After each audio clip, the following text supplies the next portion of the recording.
ರಾಜ್ಯದಲ್ಲಿ ವಾತಾವರಣ ತುಂಬ ಚೆನ್ನಾಗಿದೆ.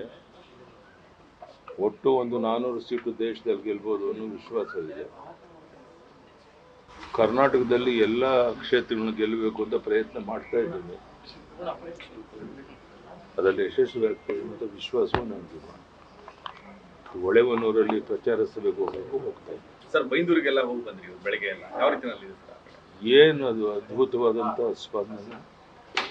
ಅಕ್ಷರಶಃ ಒಂದು 2000ಕ್ಕೂ ಹೆಚ್ಚಿನ ಮೋಟ್ರ್ ಬೈಕಲ್ಲಿ ಯುವಕರು ಮೆರವಣಿಗೆ.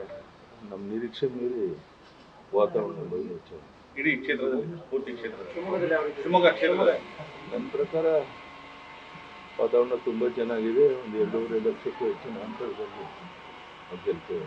ಸಾಗರ ಸ್ವರೂಪ ಎಲ್ಲ ಕಡೆ ಚೆನ್ನಾಗಿದೆ. ಏನದಲ್ಲೇನು ಯಾವುದೇ ತಾಲೂಕಲ್ಲಿ ನಮಗೆ ಹಿನ್ನಡೆ ಆಗುತ್ತೆ ಅನ್ನೋ ವಾತಾವರಣ ಇಲ್ಲ.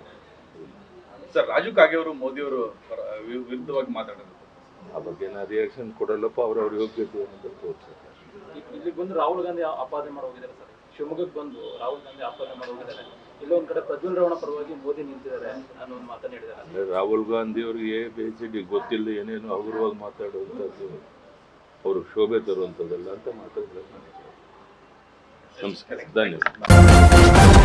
ನ್ಯೂಸ್ ಫಸ್ಟ್ ನಿರ್ಭೀತಿಯಿಂದ ನಿಮ್ಮ ಪರವಾಗಿ.